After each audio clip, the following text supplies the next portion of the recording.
It's a story of immigrants, Jewish gangsters, and Brooklyn, of sugar, saccharin, obesity, and diet crazes, of jealousy, betrayal, and ambition. Rich's work has appeared in the New Yorker and Vanity Fair, and he is a contributing editor to Rolling Stone. Time magazine says it is Cohen's good fortune to be on the side of the family that was disinherited. Sweet revenge is the energy behind this glorious book. And Rich will be signing books after the talk and answering questions afterwards. So please be sure to use the mics during the Q&A because we are recording this. And so please join me in welcoming Mr. Rich Cohen.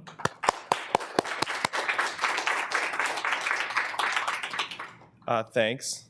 The part about it being better to be on the side that's disinherited, maybe. I'm not so sure. The book is called Sweet and Low, and it is really about, to me, it's like this, I thought it was this great American business story and sort of a story of what happens to a family over 3 generations as almost personified by the business. You know, because in some way this business, which started out as a diner in Brooklyn, became the family. And you go from the first generation, which is my grandfather, who's sort of the patriarch of the family, and he has this simple idea, and it becomes a great fortune. And the second generation of the family, which are my uncles, become interested in preserving. And you get down to the third generation, and that's the generation where the business tends to be lost. And in that case, specifically, I'm thinking of Equal and Splenda. So the colors blue and yellow are like dirty colors in my family. So it's all around my grandfather. So I'll tell you a little bit about him. His name was Ben Eisenstadt, and he grew up mostly like as an orphan. He wasn't actually an orphan, but he grew up, his mother and took his siblings and left, and he was left to be raised by his uncles. And he grew up on couches and on floors, moving from uncle to uncle in Brooklyn and in northern New Jersey. And when he was a kid, he had kind of a rough childhood, and he, for a time, worked in a factory when he was a kid. It was a factory owned by one of his uncles that made tea bags, that bagged tea. And he did that, and then he went through high school, and after high school, he worked for a lawyer. And he decided he wanted to be a lawyer, and in those days, if you wanted to be a lawyer, you didn't have to go to college. You could just go straight to law school, or just take the bar. I guess you could probably still do that now. But he went to law school. He went to St. John's Law School, and he graduated first in his class, or so I am told. I say so I am told because it's sort of a family story, which means it's about sort of unpacking family mythology. And mythology, it turns out, is like a fancy word for things that often aren't true, which is like another even slightly less fancy word for lies. So I never really know what's true and what's not, and some part of this story is trying to figure that out. But anyway, my grandfather, Ben, went to St. John's Law School and graduated first in his class, or so I am told. And he couldn't get a job after law school because it was the Depression, there weren't a lot of jobs, and he wound up meeting my grandmother, whose name was Betty Gelman, and working in her family business. And that business was diners. So in other words, my grandfather Ben's law school degree from St. John's basically enabled him or qualified him to work as a counterman at a diner in Brownsville, Brooklyn. And that's what he did, and it was at that diner that a lot of the guys from Murder Incorporated hung out. That's where my first book, which was called Tough Jews, came out of. These group of Jewish gangsters used to hang out there, and those were guys like Tic-Tac Tannenbaum, A.B. Relis, Pittsburgh Phil Strauss, Happy Levine, and my favorite, Gangi Cohen. Abe Relis, I should say, was the first sort of major rat in the mob. He turned on the other gangsters and put a lot of people in the electric chair. And for a time, he was held in a hotel called the Half Moon Hotel in Coney Island with 16 police watching him and brought to court every day in an armored vehicle. And one day he went sailing out the window of the Half Moon and died, and was thereafter known in New York and still by people of that era as the canary who could sing but couldn't fly.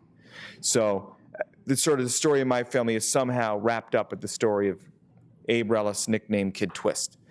And anyway, my grandfather was sort of an ambitious guy, and he took over this business from his father-in-law, and he wanted to build it. And he moved from Brownsville, Brooklyn, to a bigger location in Red Hook, Brooklyn. And then ultimately, he bought a huge building in kind of a not so great neighborhood, and that nothing was going on there in Fort Greene, Brooklyn, on the corner of Cumberland Street and Flatbush Avenue. And he bought this property from was nothing, and it was across the street from the Brooklyn Navy Yard, and he opened this huge cafeteria of the kind they don't really have anymore. There's one in New York called Katz's on Houston Street. There's one in Chicago called Manny's. But it used to be a thing where they had this huge room where you'd get these cards and you go station to station and they'd check off what you ate. You'd pay at the end.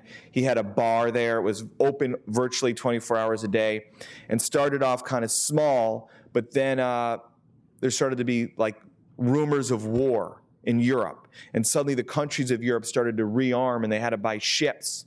And there was Lend-Lease, and they were getting weapons from the United States. So people started coming into the Brooklyn Navy Yard, which is across the street and is still there. And suddenly people started coming into the diner. And then the war started, and suddenly 50% of all the people in the U.S. Army would pass through the Navy Yard. And like the only place to eat, if you didn't want to eat on base in the Navy Yard, was in the Cumberland cafeteria owned by Ben Eisenstadt across the street. And this was a booming business. And it sort of allowed my mother's family to live a version of kind of the American dream. They moved from an apartment house on President Street in Brooklyn to a house in Flatbush, in the Midwood section of Flatbush, which was very fancy. And they, at that point, the family consisted of my Uncle Marvin, the oldest, who we called Uncle Marvelous, who is still the president and runs Cumberland Packing, which makes Sweet and Low, and is still in Fort Greene, my Aunt Gladys, and my mother. And this was going on, supported by this diner where he was working like 20 hours a day.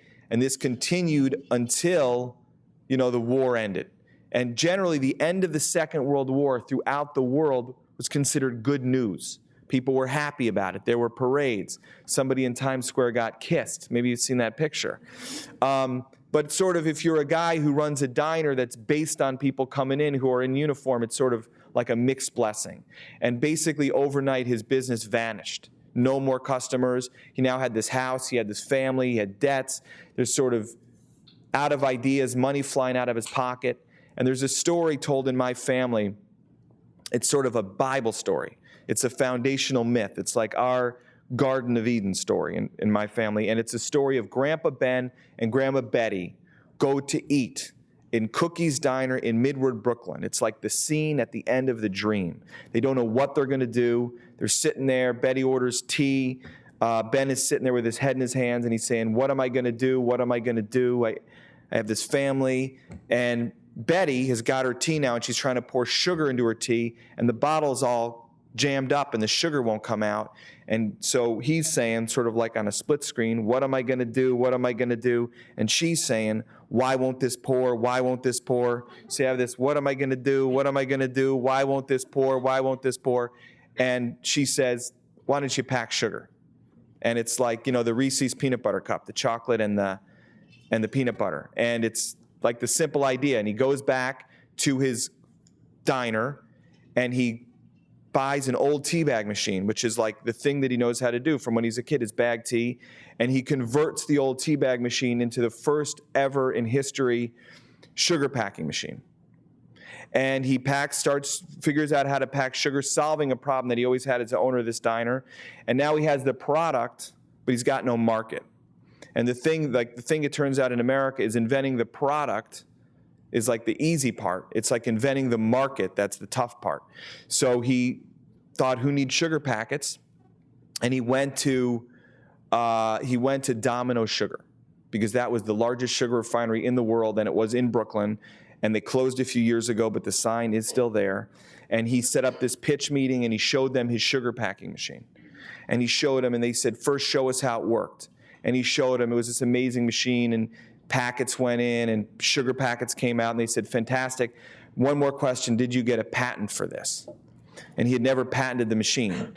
So they just simply built their own.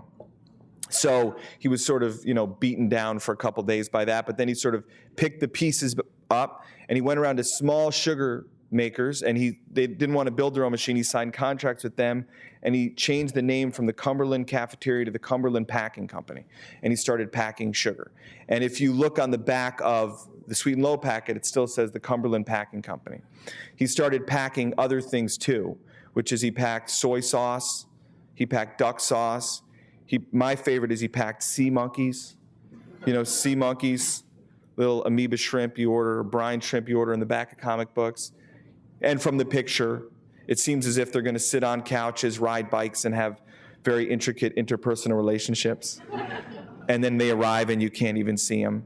And then you realize it's important, rite of passage in America, at least when I was growing up, it's how you realize that you've been had for the first time. You're a sucker and the world is crooked. And it seemed perfect that it came out of my grandfather's factory, speaking as a disinherited heir to the fortune. So anyway, he started packing all this stuff, but like I said, he was a very ambitious guy, and he wanted to have his own product. You know, he was packing other people's products. And he was also a guy who was always on a diet. And in those days, if you didn't want to eat sugar, because you're on a diet, they had these little tiny white pills that were 10 parts cyclamate, 1 part saccharin, and you drop them in your coffee, or they had a little liquid version of it, and you'd use an eyedropper. And he liked what he called the mouthfeel of sugar. I know that because that's the wording on his patent, which he got this time. And he liked the texture, and he used to take those little pills, and he'd crumble them up and put them on his strawberries or whatever. And to go from there to the idea of inventing a fake sugar wasn't so far. I mean, it actually didn't exist. He worked with my Uncle Marvin, he worked with the chemist, and they started developing all these different formulas that they tried to make it taste like sugar. At this point, my father entered the picture. My father, another guy from Brooklyn, from a different part of Brooklyn, never had a great relationship with his in-laws. When he first showed up at the house, he was usually greeted by like 15 cups of coffee, and he'd have to try each one with slight variations of this formula and say which tasted the most like sugar. I should say that about 30 years later, when they decided that saccharin might cause cancer or had caused cancer in rats, my father's first reaction was not, uh-oh, what about the business? It was, I knew it. I knew that guy was trying to kill me all those years ago. When they got the formula that they thought would work the best, they put it in a pink packet because the sugar packets were white, and they thought pink would just sort of jump out of the sugar dispenser. They called it Sweet and Low, which was a lyric, really, from a song that my grandfather loved that was based on a Tennyson poem that went sweet and low, wind of the western seas. I tried to figure out if that lyric could tell me something about, you know, the soul of my family, and I realized, no, it can't tell me anything. So, but it's nice. It's a nice name, Sweet and Low. And they started originally selling it to hospitals and pharmacies. They thought it would be like a medicine, that it would be for diabetics mostly, and for people that for one reason or another were told they couldn't eat sugar.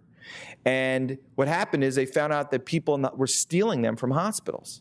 And then they found out that people were calling the factory and ordering them in bulk.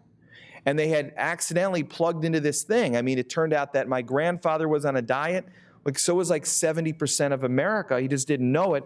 And it was really the birth of the diet economy, which is still like one of the hugest economies in the country. And he had plugged into it accidentally. I always say he plugged into the zeitgeist. He plugged into a zeitgeist bullet train that I call fat but still hungry. And basically it was this huge thing, and it just blew up. And it went from this little business that was, you know, little factory among little factories on the shore of Brooklyn, making like $100,000 a year, to a company making, you know, ultimately hundreds of $1 million a year very quickly. And so that basically is the story of my family.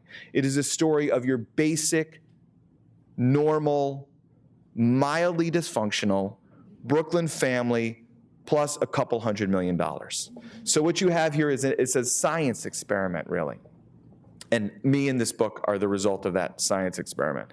It's sort of like what you realize about a lot of money in a family is it doesn't create any problems that don't exist. It just magnifies everything like a funhouse mirror until everybody goes completely nuts. So I was going to read a couple parts of this book. The first is the very beginning of the book that sort of introduces who all the characters are. And when I say characters, I mean my family. So You close the book and they're done, but I still live with them for the rest of my life. And sort of my position in the story. Everyone in my family tells this story, but everyone starts it in a different way. My mother starts it in the diner across from the Brooklyn Navy Yard, where my grandfather, Benjamin Eisenstadt, a short order cook, invented the sugar packet and sweet and low, and with them built the fortune that would be the cause of all the trouble. My sister starts it with his wife, Betty, the power behind the throne, the woman who, in this version, found in Ben a vehicle for her dreams. Whenever anyone asks what Betty was like, I say, Betty had her name legally changed to Betty from Bessie. My father starts the story in downtown Brooklyn, in the courtroom where my Uncle Marvin, the first son of the patriarch, a handsome curly-haired man who insists on being called Uncle Marvelous, is facing off against federal prosecutors. After assuming control of the Cumberland Packing Company, which makes sweet and low, sugar in the raw, new salt, and butter buds, Marvin, among other things that caused a scandal, put a criminal on the payroll, a reputed associate of the Bonanno crime family. That criminal made illegal campaign contributions to Senator Alphonse D'Amato, who sponsored legislation that kept saccharin on the market. Saccharin, a key ingredient of sweet and low, had been found to cause cancer. In the end, Marvin cut a deal with prosecutors, testifying for the government and keeping himself out of prison. In other words, Uncle Marvelous turned rat. I start this story at the Metropolitan Club on Manhattan's Upper East Side, where my cousin Jeffrey, the oldest son of the oldest son, the scion of the third generation, is getting married for the second time. Jeffrey, a burned-out surfer, a bloodshot member of the high school class of '78, whose yearbook picture still tells the story, is earmarked to inherit the empire. If Jeffrey read more widely, he would know that he is fated to screw the pooch, lose his grip, open his hands, and let the money blast back into the whirlwind. Or I start with Uncle Ira, the youngest son of Ben and Betty, a vice president of the company who controls 49% of the stock. Ira, who has always struck me as an extreme eccentric, is years younger than his siblings, a pampered, interesting kid who grew into a genuine nut, a man who carries a purse, wears sandals, follows whims, sports an unruly red beard, and lives in an East Side townhouse with his wife and many cats. Ira has been to his office at the factory just twice in the last 10 years. He is the trick that fate played on Empire, the inscrutable brother who has to be watched. At Jeff's wedding, he approached me in the bathroom. Standing next to me at the urinal, he said, "What is the last thing you want your crazy uncle to say to you in the bathroom?" "What? Nice dick." My brother starts the story in Flatbush, in the icebox chill room of my Aunt Gladys, a woman who, for mysterious reasons, had not been out of the house, her childhood home where she still lived with Ben and Betty, in almost 30 years. I once heard a politician describe a rival's tax scheme as the crazy aunt hiding in the attic, and I said to myself, she actually lives on the ground floor. Whenever I asked what was wrong with Aunt Gladys, why she never left her room, words were muttered about arthritis, psoriasis, lack of confidence. Even though she is the least physically active of the Eisenstadt siblings, Gladys, with her telephone, drives the action of this story. In a way I am still trying to fathom, Gladys is its protagonist. When I was briefing my brother-in-law on his new family and told him that Gladys had not left the house since the Nixon administration, he said, "You mean mostly she stays in the house, but now and then she leaves the house to go to the store?" I said, "I mean mostly she stays in her room, but now and then she leaves her room to go to the bathroom." As I mentioned, my aunt's room, for reasons I still do not understand, is kept as cold as a meat locker. To this day, if we're in a movie theater or a mall where the AC is really cranking, my brother will say, "It's like Aunt Gladys's room. It's so cold in here," by which we know him to mean more than just the temperature. Gladys's room is where my brother, Stephen, learned the nature of things. Once a week, before I was born, my brother and sister were taken to Flatbush to visit their grandparents, aunt, and cousins.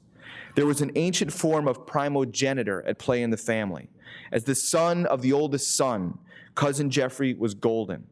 One week, Grandma Betty decided that a grandchild, for no particular reason, would have a party thrown in his or her honor, complete with cake and gifts. While standing in my aunt's room, Betty wrote the names on a slip of paper and dropped the slips in a hat. A winner was drawn, Jeffrey. Since Jeffrey seemed to win many such contests, my brother grew suspicious. When he picked up the hat, Betty said, "Don't look." Unfolding the slips, he had the great early shock of his life. Every ballot was marked Jeffrey. I should say my brother is now a federal prosecutor largely because of this incident. Later, when my brother refused to follow some instruction, Ben led him upstairs and spanked him. A grandfather who spanks, ending for my brother the sweet ignorance of childhood. In 1995, when my grandfather collapsed in the hospital, the first relative on the scene was my brother. In a nice twist of fate, Stephen found himself charged with making life and death decisions for the man who had helped him recognize the unfairness of the world. And the winner is Jeffrey. In the months following Ben's collapse, the family battle moved into its titanic phase, with Ben shuffling from doctor to doctor and everything up for grabs: the money, the legacy, and the story itself.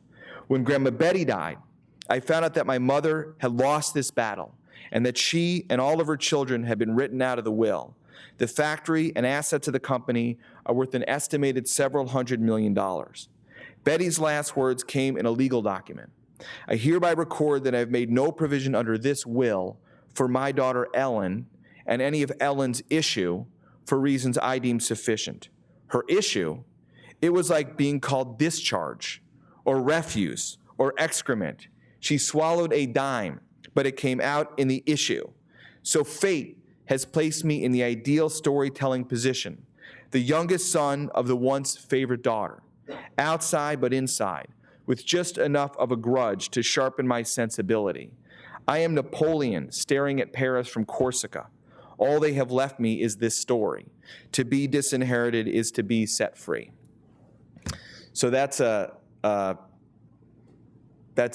That's me and my family. A lot of this book, disinherited for reasons I deem sufficient, it suggests a mystery, If you're somebody that's curious, you want to find out what those reasons are. And a lot of this book is that search. I felt like it was a kind of detective story wrapped around this great American story that I thought was a story, to me, was like a story like Citizen Kane or something. It was this guy who built this thing and changed the world. But when you really, my father has a saying, when you pull back the phony tinsel, there you find the real tinsel. And it's sort of like, it's like a box in a box in a box. And a lot of it, there's why we're disinherited. I say it's like thinking about infinity for me. You'll go crazy if you do it for too long. But there's a million reasons and there's no reasons. But I thought a lot of it went back to really old world stuff. And to me, I grew up in Illinois. The old world is Brooklyn, where all my relatives came from. And it had to do with all this kind of Brooklyn stuff and immigrant stuff and new people to America. And the fact is that my parents came from different neighborhoods. My father was from Bensonhurst. My mother was from Flatbush. To me, growing up in Illinois, that seemed like the same neighborhood. But apparently, to the people of Brooklyn of that era, they were incredibly different neighborhoods. So different, that my father said when he and my mother were married, and these are both Jews whose parents or grandparents come from Poland, that their marriage was considered a mixed marriage and was frowned upon by the community at large. I mean, it was this weird thing. And it had to do with the fact that my mother's parents were born in America. They were educated. My grandpa, Ben, went to St. John's Law School. He graduated first in his class, and I have no reason to believe that that isn't true. And my grandma, Betty, went to NYU, studied English, studied with Thomas Wolfe, the author of Look, You Can't Go Home Again, Look Homeward Angel. And that's what she told me, and I have no reason to believe that that isn't true. And my mother's parents, my father's parents were immigrants. They spoke, Yiddish was their first language, really. They spoke with a heavy accent. Neither of them had gone beyond like the 7th or 8th grade of school. They came here when they were in their teens, and they were basically what my grandma Betty, I think, was trying to escape. She was trying to become an American, and my mother sort of like said Beetlejuice 3 times and brought like all the old immigrant stuff back into the house. And that's what I mean, by the way, when I say, to me, it's so defining that my grandma Betty changed her name from Bessie to Betty. mean, originally she changed her name from Pessy to Bessie to Betty, which I always thought was like that drawing of the guy coming out of the swamps and walking more and more upright until he walks away in a suit. That was my Grandma Betty. So I always thought that in some way it was this sort of struggle to become American was somehow tied up in the story. I was going to read something else, which is about my other grandparents, my father's parents, which sort of gives you an idea of their world and where my father sort of came from. My father lived 20 minutes by bus from my mother, but an epoch away. Flatbush was middle class and coming. Bensonhurst was red brick and open fire hydrants. If you lived in Flatbush, your grandparents or great-grandparents came from Stetteland. That's a theme park I hope to open in Wisconsin, which will include a ride called Cossack Attack. If you lived in Bensonhurst, your parents came from Stetteland. Bensonhurst is on the edge of the borough, the sort of half-known terrain cartographers signify with sea monsters. Its western edge is the Belt Parkway. The Verrazano Narrows Bridge starts in Bensonhurst and goes away in the fog, a ladder with its top in the clouds. Kids from the neighborhood take pride in its hooligans and wise guys. A few years ago, when Sammy Gravano, a mafia capo who testified against John Gotti, told his story to Peter Moss, the book was called Underboss, Sammy the Bull Gravano's story of life in the mafia. My father sent me a copy of the book annotated, as if it were a work by James Joyce, with such marginalia as, "We hung out on that corner too," and "This guy was related to Hoo-Ha by marriage." I should say Hoo-Ha is one of my father's friends still, who got his name by, somebody asked him a question once, and he said, "Who?" And they repeated it, and he said, "Huh?" So he's Hoo-Ha to this day. He's like, 75 years old. Grandma Esther outlived Grandpa Morris by 30 years. Grandma Betty was careful about what she said and to whom. Esther said everything to everyone. She was a loudmouthed immigrant who suddenly becomes a member of your family. She took an afternoon to tell a story that could be told in 5 minutes, then wound it up by saying, "That's it in a nutshell." For me, an early memory is my father on the phone saying, Ma, please, I've heard this before. Oh, Ma. I once heard her ask a woman in her condominium complex, "Why do you hate me, fatso?" When she took me and my sister to see Yentl, she asked for 3 tickets, 1 senior, 2 children. My sister was 30. I was 22. The 3 of us saw Yentl for $4. She could defrost a 3-course meal in 6 minutes. She was, according to my father, the nation's foremost expert in cryogenics. She believed there was a book in Jerusalem in which her name was inscribed in gold. She was old, but then she got really old. When I was driving her home, she demanded to see my license, studied it, then gave it back like a skeptical cop. She said the angel of death had lost her address. This was something she said all the time near the end of her life. She'd say, he must have gone to a party, put it down on the counter, poured himself a drink, been distracted, walked off, and totally forgotten about me, and here I sit. I should say, as I mentioned, I grew up in Illinois, and for me, all these stories were like fables. It was something happening on the other side of the country. It was sort of like the old country, like I said. I always thought that Brooklyn to me was like Poland to my father in some way. It was stories where my father's and mother's childhood took place.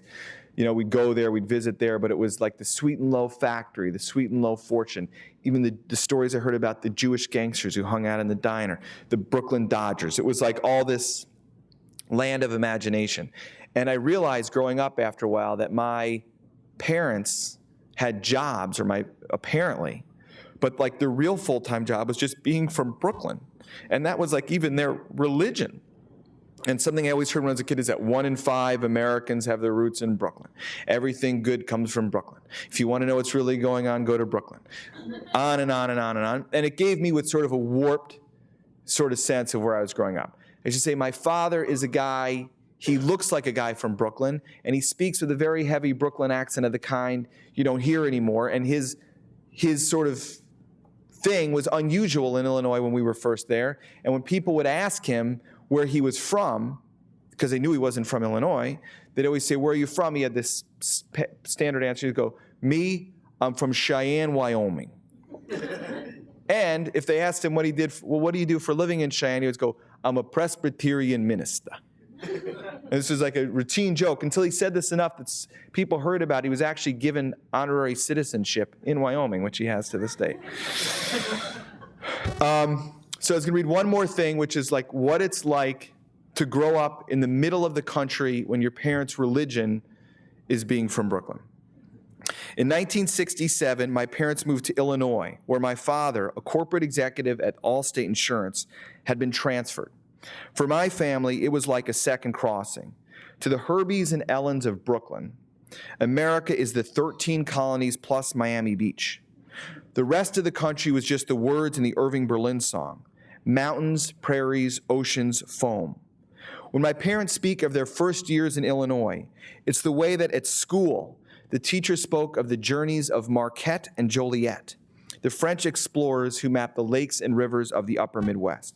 Now you have to imagine this is my mother talking to me. Your father came into this country dressed in buckskin. He carried only a Bible. This was a wild country then.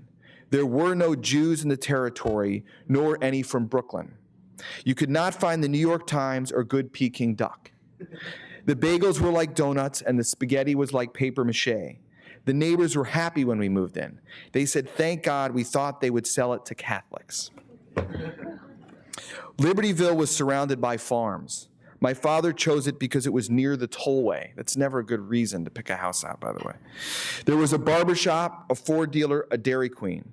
Chicago has since flowed over its rim, turning such towns into suburbs.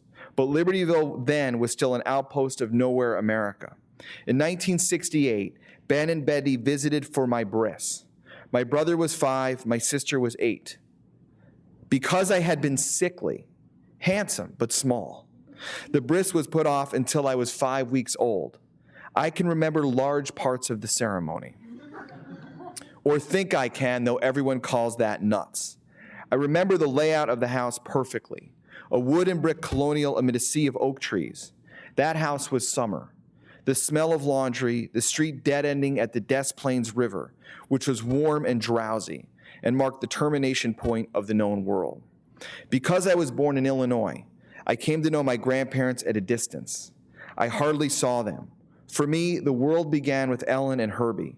I came to think of myself as a first-generation American, the only Cohen untouched by Brooklyn. When I was 5, we moved to Glencoe, a town in the lake north of Chicago. I have talked and written so much about this town that it's become a dream. Its streets overhung by trees, its pathways leading to the lake. It gets tangled in my mind until every street leads to every other street, and every road ends at the beach, and the house parties rage, and the parents have gone on vacation, and the cops don't care, and the teachers are busy grading makeup exams. And all the seasons and moods collapse into a series of images. A sailboat at the pier in August, a lifeguard asleep in the changing house, the shadow of a passing plane. It's sad, because I know the town is not really worth all this romantic attention. But for me, it's the town against which all others are measured. I wish it had been Cannery Row in Monterey, which is a poem and a quality of light, or Miguel Street in Port of Spain, but it wasn't. It was Vernon Road in Glencoe. My father told me we were the only Jewish family in Glencoe, which was not true. About 40% of the people in town were Jewish, which is one of the reasons we moved there. In Libertyville, there really were no Jews, which meant a 40-minute drive to the preschool at the synagogue. I was returning from such a trip with the nanny, B, when our station wagon was rear-ended. B threw me against the seat as she went into the steering wheel. When I looked at her, she said, "Everything will be fine." As she said this, all her teeth fell out. I was unconscious when the paramedics arrived, my eyelashes scattered across my shirt front, from shock.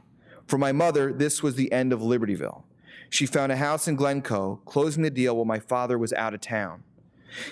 Also not a good idea. In choosing Glencoe, because of the good schools, she was part of a demographic shift that continues. The Jews are coming. A friend told me Glencoe is now so Jewish that it's referred to as Glen Cohen. I hated this at first. I did not like it that the many small ideas of my town were being replaced by one big idea. But the more I think about it, the more I like it. In Glen Cohen, you have the suggestion of a hybrid, a new kind of Jew raised on the icy shores of a great lake. In Poland, we were Cohens. In Brooklyn, we were Cohens. In the Middle West, we're Glen Cohens. My father was not lying when he said there were no Jews in Glencoe. As far as he was concerned, there weren't. Not what he recognized as Jews anyway. To him, a Jew is from Brooklyn. A Jew knows some Yiddish. A Jew is wound like a spring. These easy-mannered Glen Cohens, how would you even know they were Jewish? This is how my father happens to see the world, and it left me with the sense that there was something bogus about where I was growing up. The bagels were a joke, and so were the people. The only real place was back east. Brooklyn was where you came from. Manhattan was where you went. My world was out of bounds. It was always preseason. Every player was a scrub.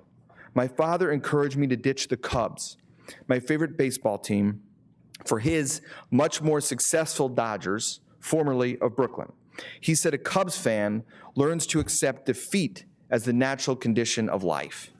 On holidays, we would fly to New York to get a taste of real food and see real theater. When I was in 6th grade, I wrote a story for English class about a child born and raised in Middle America who, when he starts speaking, dumbfounds his parents and doctors by speaking with a heavy New York accent. In this story, I now hear a cry for help. Proof of the condition bred by my father's intense, backward-looking love for the home country. The members of my family were expatriates, New Yorkers trapped in Illinois, landlocked and dreaming of the Narrows with the longing of exiles. When my brother was applying to college, my father said he could go anywhere but NYU, so that's where he went. Stephen sent back pictures of Greenwich Village. He took the train to Flatbush. At Christmas, my brother asked him to bring home an order of chow mein from her favorite restaurant in Chinatown. He stowed it in the overhead bin. It stank up the entire plane. When he got it home, the carton was sweaty. We stood around the kitchen table as my mother opened it and stared inside and held it to her nose. She dipped in a fork and slurped up a noodle. She passed the box around like it was a joint. We each took a bite. It was not much better than the chow mein at Chin's Chop Suey in Uptown Glencoe, but it was from New York, and that's all that really mattered. So that's a sense of the book and the story, and I guess the best thing now is if anybody has any questions about anything, book, story, life in general, dating. There's a microphone right there that I think they both work. Does it work? Can you hear me? Yeah. Okay. You mentioned the characters that your family. I'm just curious if Jeffrey's read the book and what feedback you've had from the family that wasn't disinherited. Well, I should say it's not like I wrote this book and suddenly my family stopped talking to me. It's more like suddenly my family stopped talking to me and I wrote this book. The book did not cause a rift in my family, but in a sense is, although I like to think I'm a writer, and at some point I would have written a version of the story. However, being disinherited sort of set me free to write completely honestly and to tell the story like it should be told, I felt. There's been very little feedback. The one bit of concrete feedback I did get was my cousin Jeffrey called me and said he didn't like being described as a surfer, and that would embarrass his kids. And could I take it out? And I considered taking it out, but I only really knew him when I was a kid, at which point he owned several surfboards. And he liked bands like The Ventures, which I like too, and he liked movies that featured surfing, and he had Lava Lamp, which you guys have too. And I think he had 3, like you guys have.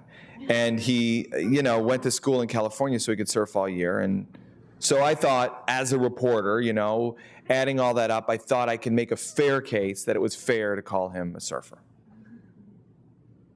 Somebody else have a question? I could answer questions on any topic. And I know tricks too, and some magic. Hi, I'm curious about the writing process and what kind of research went into this, and then how long it took and what challenges you faced and how you overcame them. Well, it was like a lot of research in this book because there was this huge case against this company. I mean, the FBI raided Cumberland Packing in the mid-'90s and shut it down for a few days. And there was a giant court case where my uncle testified. It was supposedly, reputedly linked up with a mob case. It was really kind of exciting, you know, and I didn't know a lot about it but what I read in the paper. It made the front page of the Journal and the Times and everything. It was a big story. So I went back and I got all those stories, but then I went and got the court documents. And then ultimately there was a will contest, or the beginnings of a will contest, where my brother, if you want to talk about like a Freudian scene, went back into the room where he had lost the party on the rigged contest and deposed his Aunt Gladys with the video camera rolling, you know, and a stenographer in the room. And I went back and I read all this stuff. And one of the really interesting things I did is a lot of the money that was, the scandal involved, it's complicated, but all these shell companies and money being siphoned out of the company by these executives, a few of who ended up going to jail for like 10 years. And a lot of this money was taken and used to build these giant houses, these sort of McMansions on Long Island. And I went out there and went to those places, and that was pretty cool. So the whole process, I don't know how long it took. It took a few years, but the things I write tend to be things that are part of my life, so it's hard to say, I start the story on this day and I'm done with this story on this day. It's sort of like, as seen by the phone call about Don't Call Me a Surfer, you know, it continues to evolve. But I did feel that in some way it was this bigger story about what had happened in America. And one thing I was really fascinated about was all these people came to this country on ships, very poor with nothing, in one generation or another. And you get down to my cousin Jeffrey, and he's a surfer. And to him, the same body of water that was this terrible obstacle and scary for his grandparents had become like a thing just for pleasure and for play. And I thought that somehow that captured this huge change, you know, that had happened in the country. And my other grandfather owned a company where he made bindings for hats, which, you know, they don't make those anymore. And you go from that, which is in New York, one kind of New York, to Ben, who makes a product that is valued because it has no nutritional value. So, in other words, Sweet and Low is valued because it has no value. It's zero. And I just thought that was like a symbol of something. And what's more is all the bitterness in my family I felt and everything that happened. Well, the big problem with saccharin, which is the main ingredient of Sweet and Low, is that it has this terrible aftertaste. And it's really the business that my family is in making is fake sugar. I mean, that's just the story of the whole family right there, so, or part of it. So anyway, it was a very intense and kind of interesting thing to do. Any other questions?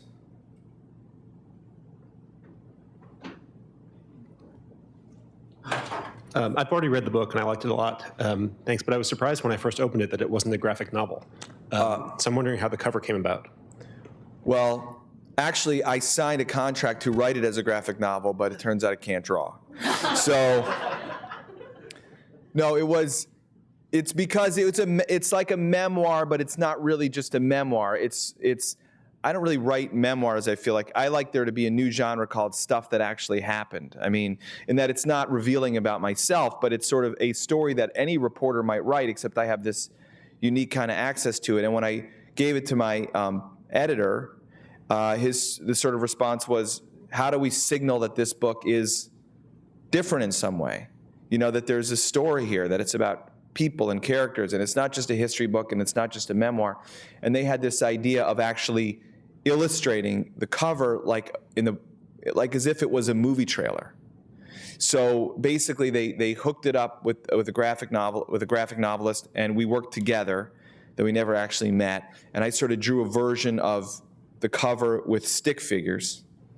And then he read the book, and then he sort of chose some things I hadn't put in that he wanted in, and out of it came this cover. So it evolved, and I think it's really cool. It's really one of the cool things that happened with the book.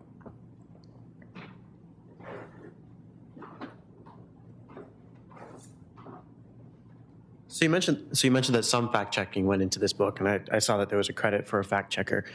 Were there any facts that had been passed down from your family that were later found by your research or by the fact checker to be untrue? Things that you now know are definitely lies or exaggerations of the truth? Well, what I did was I I did have this really serious fact checker who's worked at the New Yorker and then worked at the Village Voice and is also a lawyer. So it was perfect because a lot of the stuff was legal documents. So, and then a piece of the book ran in Vanity Fair, so it was checked again by their fact-checking department. But like a lot of this stuff, like I said, it's mythology. It's like, it's beyond true or false. It's just Paul Bunyan dragging his axe and heading with his ox babe. Is that the name of the ox or whatever, you know? It's just, it's lore. It's legends, you know? It's like stuff in the sky. So, and I suppose I could have figured out for sure if Ben graduated first in his class at St. John's, maybe it wouldn't have been that difficult. It wasn't really that important to me.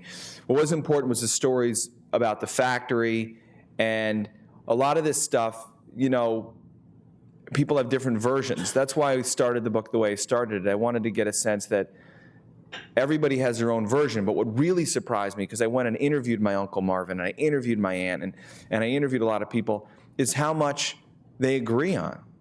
You know, stories that I thought were just my lore or things I heard from my parents that couldn't be true, turned out to be true. And often all that was different was like the emphasis. And I'll give you one sort of stupid example. My mother used to complain that her brother and sister, when they would go to Coney Island together, they'd each get money when they were little kids and they'd be sent with money. Her brother and sister would always take her money away, and she'd have no money and couldn't go on any rides or have any food. And it was just a stupid little thing from when you're a kid. And basically, I interviewed my aunt and uncle that asked them that, and they said that was true, and they thought it was really funny. You know, that it was a really cute thing that they had did, and they thought that they could always trick her out of her money, and it was so cute how gullible she was. But to my mother, now to this day, if my mother's eating like a salad, and you ask her for a bite, she goes, take it, please take it, and she won't eat anything, because I'm convinced, because when she was a kid, it was like she was gonna be taken away anyway, so just give it away before they take it away. And it's like, and you think, like, now that I'm older, and I have little kids, and all these things that happened between me and my brother and my sister when I was like 6 and 7 come back, and all of a sudden I remember, and they really pissed me off, you know? And you realize that those little things are your personality. They are the way you are. And it was like my mother told me these stories, and they were dramas. It's like as if she told me the plot of Goodfellas. And then suddenly, my aunt and uncle tell the same story, except now it's a musical. You know, there's people singing and dancing. So that's what amazed me, is how the basic plot was always the same. It was just the emphasis that was different.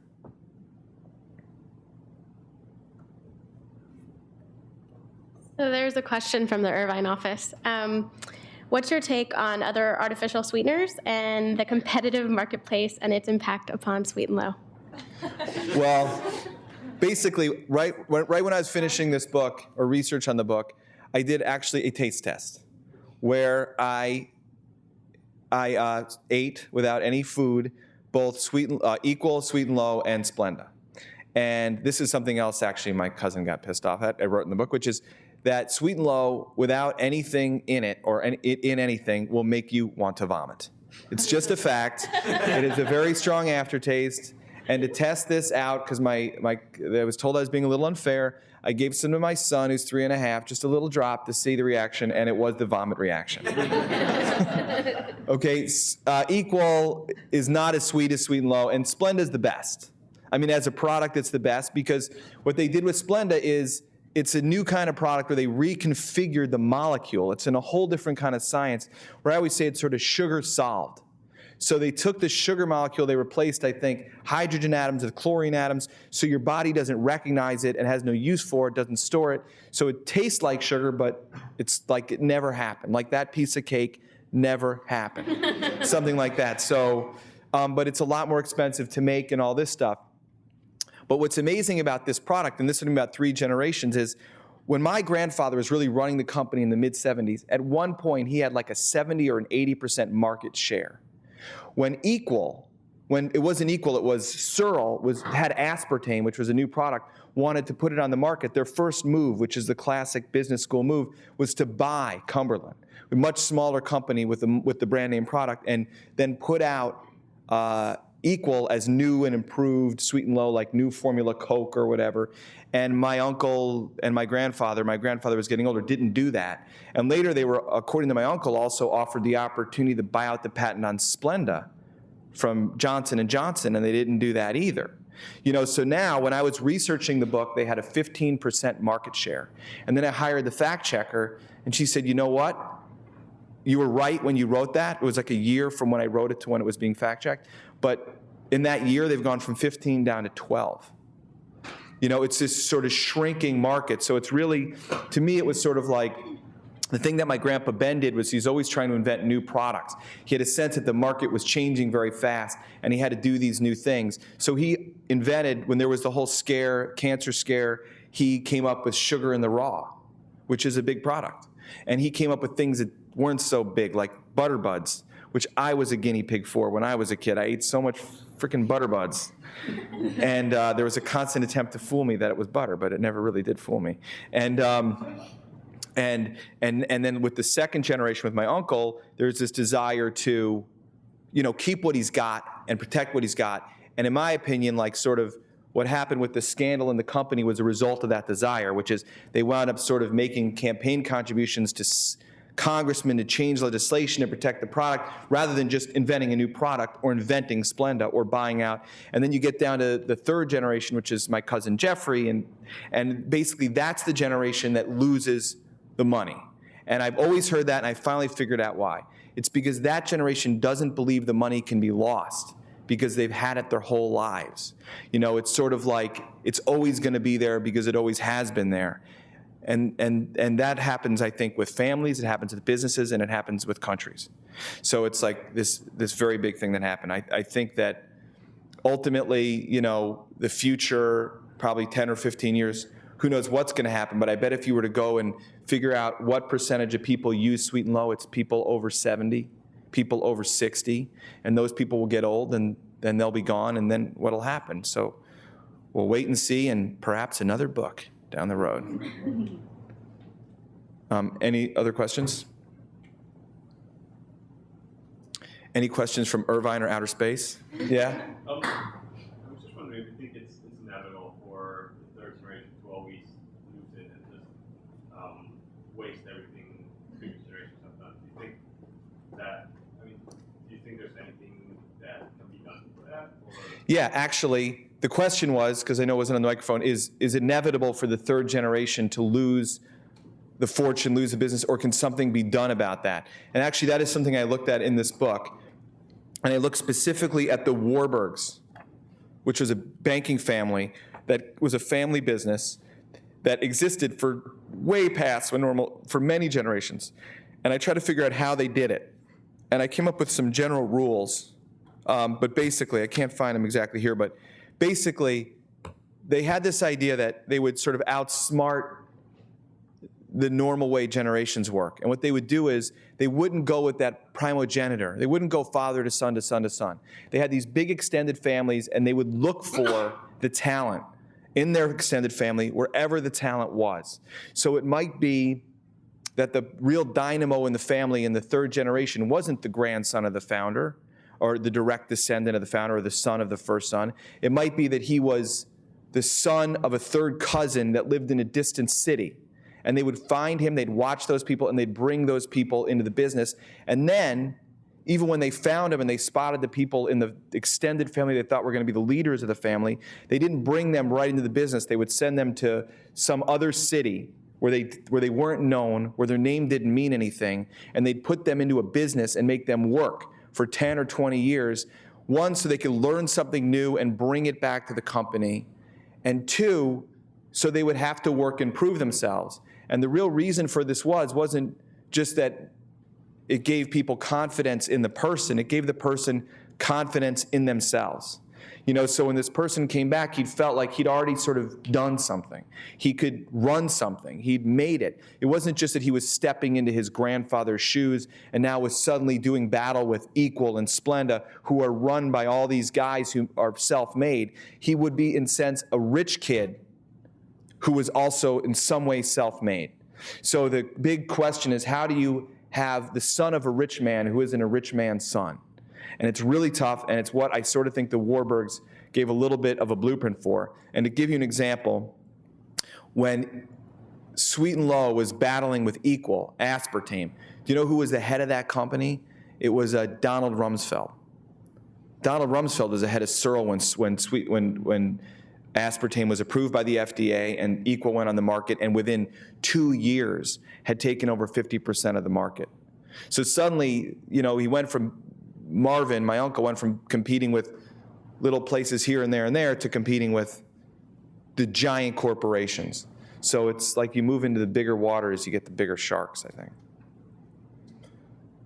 Any other questions? All right, thanks.